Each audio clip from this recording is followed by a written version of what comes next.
Bonsoir. Bonsoir, j'espère que tu vas bien.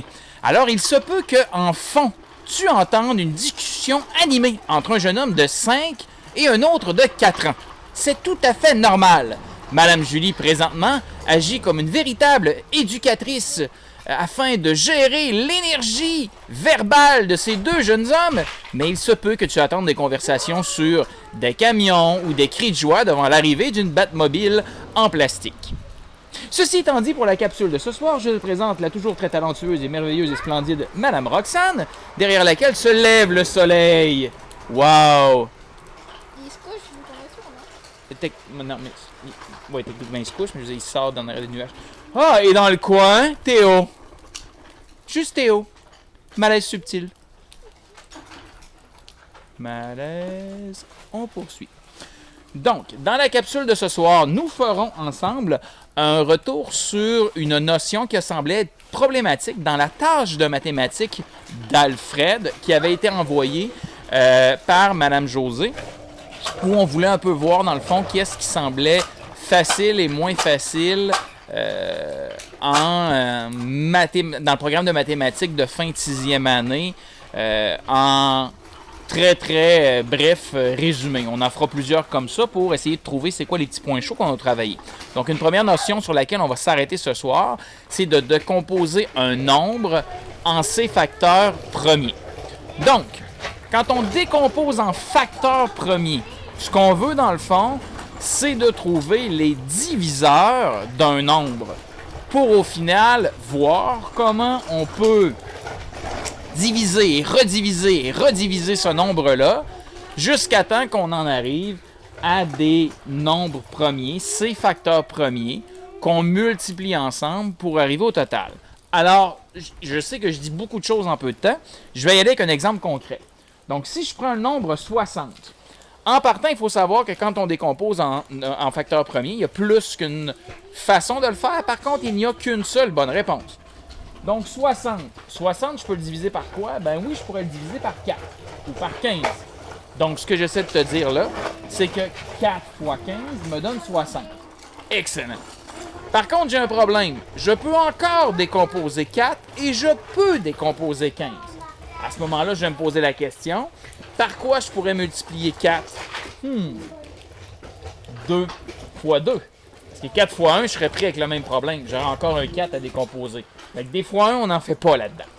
Donc, 2 fois 2. Excellent. 15, je peux le décomposer en 3 fois 5. Superbe. Est-ce que je pourrais encore décomposer 2, 3 ou 5? Non. Ce sont des nombres premiers. Ce sont c'est des chiffres que je ne peux plus diviser par autre chose que par eux-mêmes. Donc, au lieu d'écrire comme réponse quels sont les facteurs premiers de 60, c'est 2 fois 2 fois 3 fois 5. Ce qu'on va faire, c'est qu'on va réunir nos mêmes chiffres ensemble pour utiliser les exposants. Donc, 2 fois 2, c'est la même chose que de dire que j'ai 2 exposant 2, ou la deuxième puissance de 2, ou que j'ai 2 au carré. Bref, 2 fois 2, c'est comme 2 exposant 2.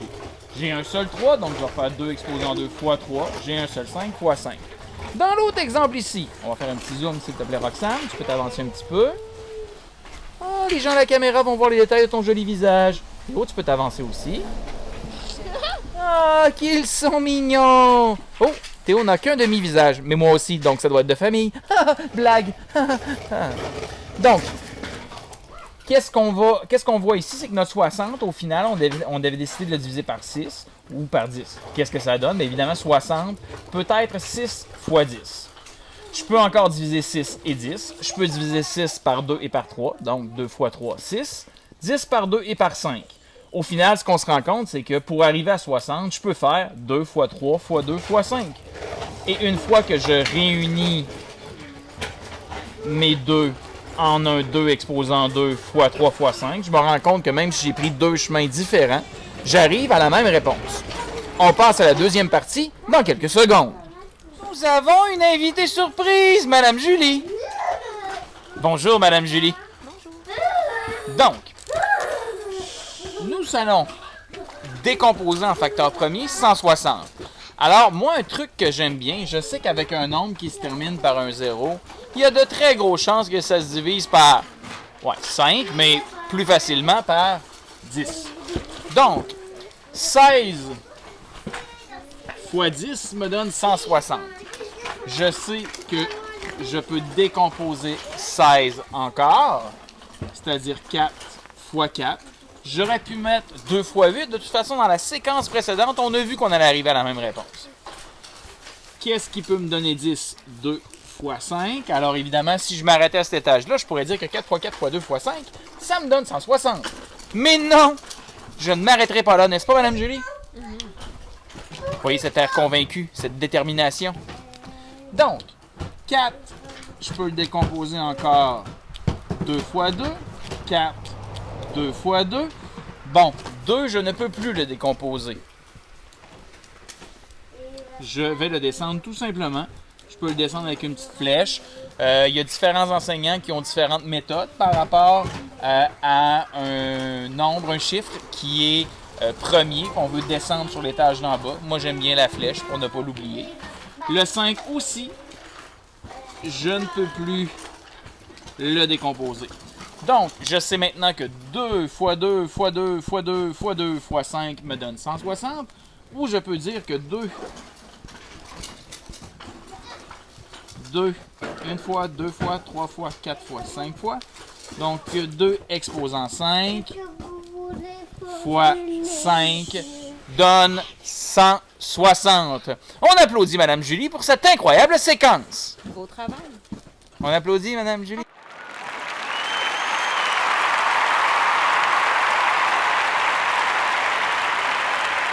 Je vais maintenant laisser mes deux magnifiques, mais oui, magnifiques.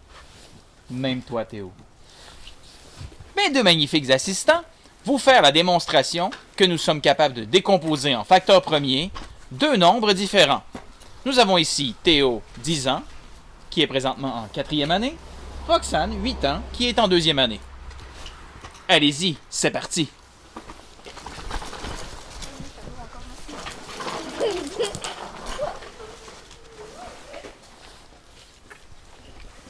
Alors présentement, on observe nos deux athlètes en train de faire leur calcul complexe. On remarque que Théo utilise le crayon d'une façon toute spéciale, fluide et efficace, alors que Madame Roxane se concentre à accomplir de façon très précise à accomplir le trait de chaque chiffre avec une précision, dirais-je, chirurgicale. Je me permets ce jeu de mots lié à la médecine, même si nous sommes dans une situation où la médecine est accolée à un vilain virus que nous n'aimons pas beaucoup. Théo semble avoir terminé. Vérifions donc du côté de Roxane qui avance. Théo, je dis souvent à mes élèves qu'il faut vérifier son travail une fois qu'on l'a fait. Vérifie ton travail. Ça veut dire que tu regardes de nouveau et tu fais semblant de vérifier, comme plusieurs élèves font, d'ailleurs, lorsqu'on leur dit de vérifier leur travail. Mais ça, c'est un commentaire éditorial.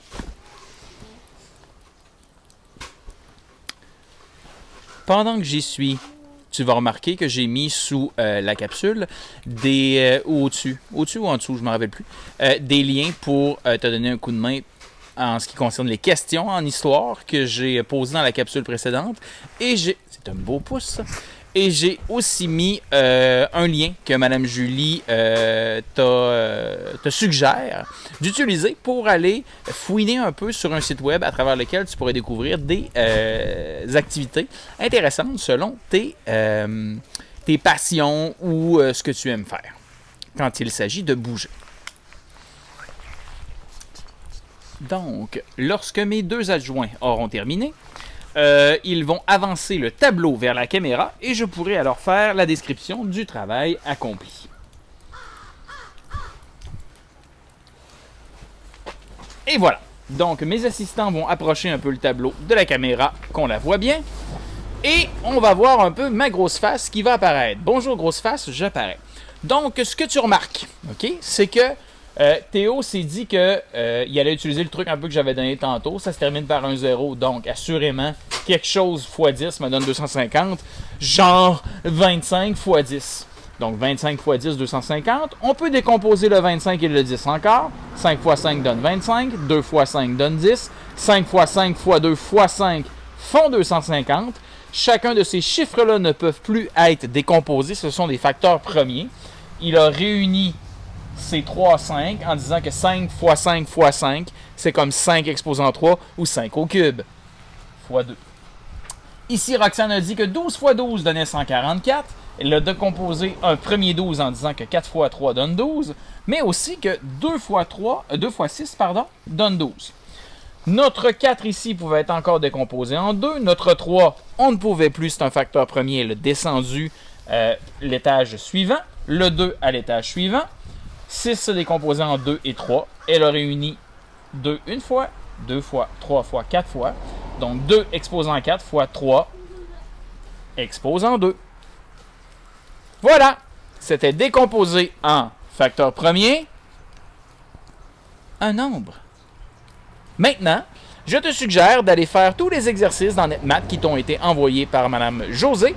Et d'ailleurs, je vais mettre un autre lien. En lien, je fais beaucoup de liens avec les facteurs premiers. Oh, rayon de soleil qui apparaît!